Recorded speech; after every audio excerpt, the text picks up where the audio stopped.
What makes manga art look the way it does? Professional mangakas have tremendous control over their line art and have the ability to transform their rough sketches into bold, monochrome imagery. While I may not be as skilled as some of those top-tier mangaka, I do have thousands of hours of drawing experience in manga. So here's how to master the inking for your manga pages. Right here is the first ever manga that I released publicly. It was pretty rough. I didn't have a great understanding of just how to make a character stand out on the page. Neither did I understand what my style was. I wasn't even sure what I was going for. So when developing your style, it's super important that you copy the artist that you look up to. I know it sounds a bit counterintuitive, but hear me out. By studying and learning from them, you develop a ton of traits from many different artists. Now, I talk a lot about Yuri on this channel because I think Nomori-sensei does a great job at showcasing everyday conversational poses. And because my manga takes place in a slice-of-life environment, it's really helpful for me. However, the inking finish and the drawing style of that manga isn't exactly what I'm going for with mine. You can see their manga is a little bit more simplistic and my manga is more dramatized. So it's very important to match the style of your manga with the inking. For example, something like Frieren will look very different from something like Bocchi the Rock. That's why I snooped around and tried to find a style of something that I liked. And for inking, I ended up landing on Shikanoko Noko Noko by Oshio Oshio. It's kind of a hilarious contrast because it's so different from the manga that I'm making. However, I just think that that inking and finish style works for my manga. Now that I've explained how the maxed out manga was developed in its style, can you see it more clearly on these pages? Simple enough, right? Well, not really. It took hundreds of hours of studying and reading to figure this out. Hilariously, my first attempt at the manga was already sort of trying to replicate that, it just didn't work. So the second time around, I paid much closer attention to the finer details. Things like the exact line width at certain points, clothes, hair, eyes. I think you get the idea. With all of that out of the way, let's draw together and I'll walk you through the process of how I ink a page. So here we are in the project file. This is what a chapter looks like before it turns into what you guys read. So this is the very first page of chapter 2. I have muted everything on here, so the storyboard is not visible. The text bubbles are not visible. I don't want to spoil anything. And we have our rough sketch line art of the characters. In case you're wondering just how much effort goes into making a manga, I think it took me about an hour to create both of these. So this is Maki on the left, and this is Maki's younger sister on the right. If you guys remember her from the old chapter 3, I believe she was featured in that. So the brushes that you're using are very important. For line art, I use this Kasanaru G pen. It's just kind of this very thin pen that has a split in it. And I always, in manga, am drawing on a monochromatic layer. So if I right click and we go to convert layer, you'll see that it's in monochrome. This way we don't have any aliasing on the lines or anything like that. Everything is just very pixelated. And of course I use Clip Studio Paint. So all you have to do is type in the code in Clip Studio Paint in the search bar and you'll find it. You can just download it and use it. So the Kasanaru pen is just, I usually draw on an 8 or a 10 for the rough sketch layer. That's what these two folders are right here. Now I'm drawing on 600 DPI. You can see all the measurements of the page up top there, up here, if it made it into the video. And that'll give you the exact brush sizes that I'm using and everything. So I'm always using an 8 or a 10 when I'm rough sketching. So I'm gonna go off to the left here and I'm gonna do a little bit of a lesson with you guys. There's a couple things we wanna pay attention to on the inking. So I'm gonna be using this shape a lot. You'll notice this, which is where I increase the line width towards the middle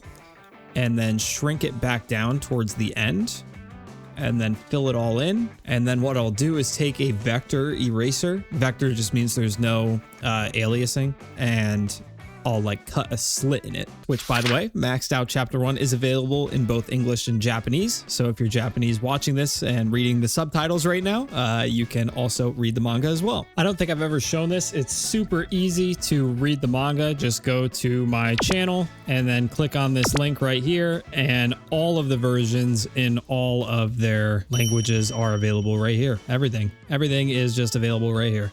It is a professional done translation. It is not done by AI, so I paid a translator to do it. Thank you to Omiku-san for completing the translation. So anyways, this is the shape that we're going for, and oftentimes for things like the chin area, that was a little bit sharp of a chin. Say, you know, this is like a chin or something like that. Sometimes I'll do something where I split the line intentionally like this. I saw that a lot in Oshio's style. So that's why I kind of chose that style. I feel like it's simple, but it's also, it just kind of works with my manga. I don't really know how to explain that. So here we go. I always draw on different layers. So for example, like the eyes and the eyelashes, you can see that's layers 36 and 37. That way, in case I just wanted to change something with the eyes or the eyelashes, they're not combined together and it doesn't mess everything up. So now for the inking, I always draw on about a 7 with this brush. Sometimes I'll go up to an 8 if we're doing like the outside. This brush is very pressure sensitive, so you can see I'm barely putting any pressure down and it's like not doing anything. And then if I really press down, you can see how like wide it becomes. So the first thing I recommend is color the illustration first. So do your screen tones, get your eyes and eyelashes out of the way, because that'll help you get a better image of where the actual inking needs to happen on the characters. So for example, Mio on the right here, I haven't done her eyes yet, so let's just fill in her eyes really quick.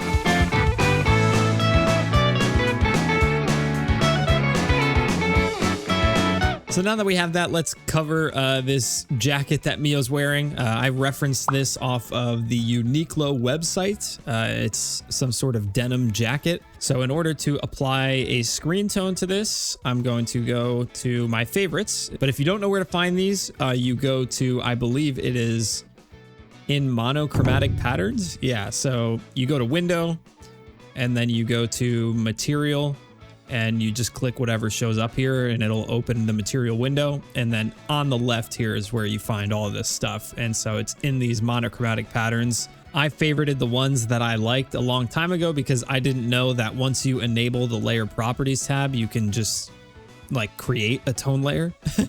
So in order to get this layer properties tab, it's really easy. We just do the same thing. We go to window, and in here you can see there's this layer properties. So if I unclick this, you'll see it's not there anymore. Oh no, what happened? Where do I get it? Just go to window, go to layer properties. You can see it will probably open it like this for you. It'll just open this weird window if you don't have it enabled.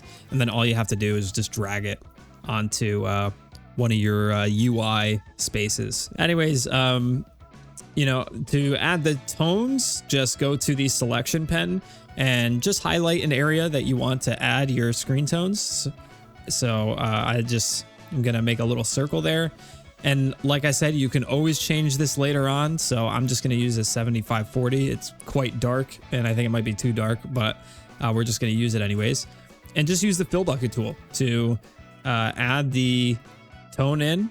Now you can see like right here, I kind of messed up. I left a little area right here. This is super easy to fix. What these tone layers do, they create a mask layer of the screen tone. So that means that we can erase it at any point and fill it back in just by drawing with black, like I am here. If there's ever any gaps like you're seeing right here, all you have to do is just fill them in. So you don't want to change the frequency, but you do want to change the density. That looks a little bit more like what that jacket looked like when I referenced it. Now, of course, it obviously looks really thin. So one of the main things about this is that this is why we're doing this part first, is because we're going to ink it after. So we want to see what it looks like beforehand. Now, if I remember in the original manga, Mio also had brown hair, because a quick little maxed out fun fact for you guys, that is actually Maki's original hair color, and she has dyed her hair blue. So she doesn't have naturally cyan hair. Mio is her sister, and so her hair is supposed to reflect that natural color. So there you go. That's what her shadows would look like with a black color. And then we need to fill in the tone for her hair. So you can see there's like this little opening right here where their hair is growing out of on her forehead. To match a brown, I think I'm going to go with like a 75-30. So there you go. I mean, that resembles Mio's character, I would say. I haven't drawn Mio in a long time, so I thought this I actually think this is quite funny, so I'm going to mention it. So obviously both characters have this ahoge thing going on, which is basically a Japanese word for like hair sticking out of the side of their head. And so I thought it was funny that originally I don't even think Mio had this, or maybe she did, I can't really remember. But I was like, you know what? It would be really funny if they both had it in the same spot, but they were facing different directions. So Maki's one faces north, it goes upwards. And so I was like, you know what? I'll take Mio's and I'll make her thing go down and have it go south. Kind of similar to, I think Bochi's hair has something like that, right? With those two little blocks. But now you can kind of see their characters more, right? We're bringing it out. So now we want to focus on the actual inking process. I think I'm going to do a little bit of work on Maki here too. So obviously their hair hasn't been detailed yet, so we're going to do that right now. This is really easy. We're just going to use a thinner brush on the Kasanaru G pen. So I'm going to go to a 7.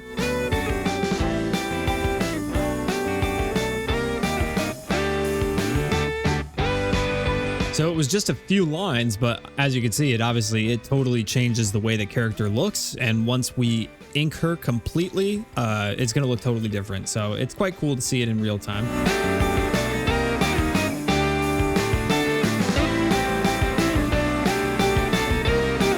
But there you have it. And so the reason I brought this up is because I just want to point some things out. So I'll draw with a red brush to show you exactly the things that we're going to be looking for. So first things first is things like the shadows underneath the hair and exactly how thick that line is. So you can see it's kind of wider at the start and then gets thinner towards the edge.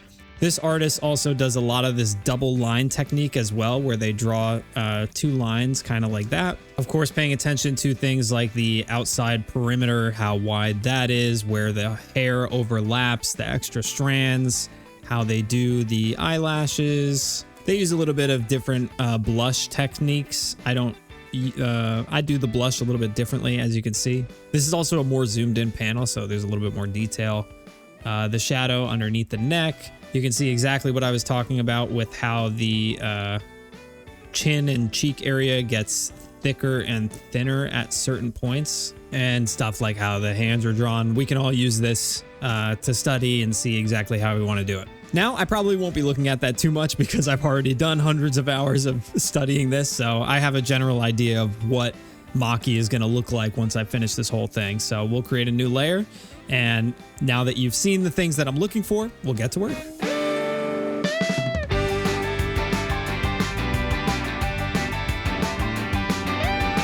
Now, there are certain areas where I'm adding more width than others. For example, underneath her sleeves here, where her arm meets the sleeve. Like, this is somewhere I'm going to add a little bit more width because this is a separation between 2 different pieces of a physical thing. I don't know how to better explain that, but it's the difference between her arm and the clothing. So I want to just make that emphasized, that there is a difference there. Not necessarily a shadow. Like, you could draw it like a shadow. I'll do it really quick and then erase it. So if I did want to make it a shadow, like, you could just fill it in with black like this, but it'll be very bold, as you can see there. You know, I don't know if it exactly works in this case. I think a great example of what I'm talking about is her shoulder area. Like, this is a big difference in between the character, and there's obviously shadows behind her in this area. So I really want to emphasize this line here.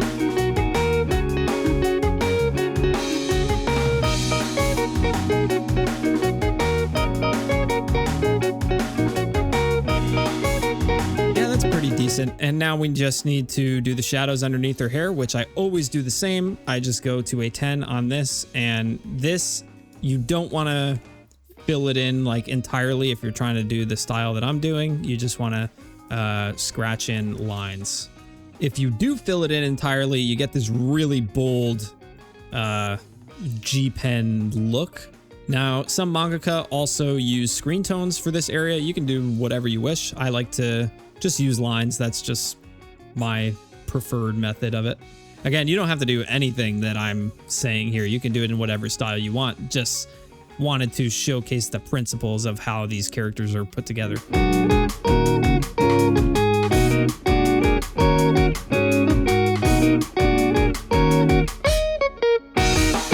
Of the colors are in, I can finally add the details to Maki's shirt, which are just some extra lines to kind of bring out the shape a little bit better.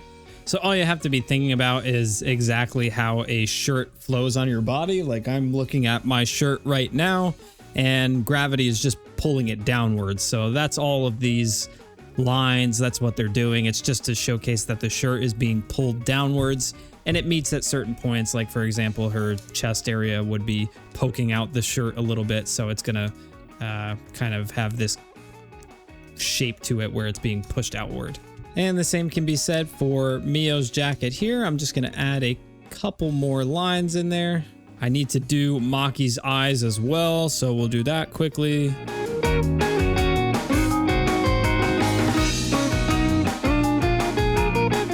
And there you go. You know, I was wondering, I was like, why does her ear look so strange? Well, it's because I forgot to ink it. So in total, that took me about an hour and 45 minutes to finish both of these characters. Now, unfortunately for me, this panel isn't done. I still need to add a character on the left here, but for the most part, I think you guys will get the idea of how to master inking in your manga. Now, if you'd like the full uncut version of this, I shouldn't say uncut, I should say less edited version of this video, go ahead and subscribe to my Patreon channel.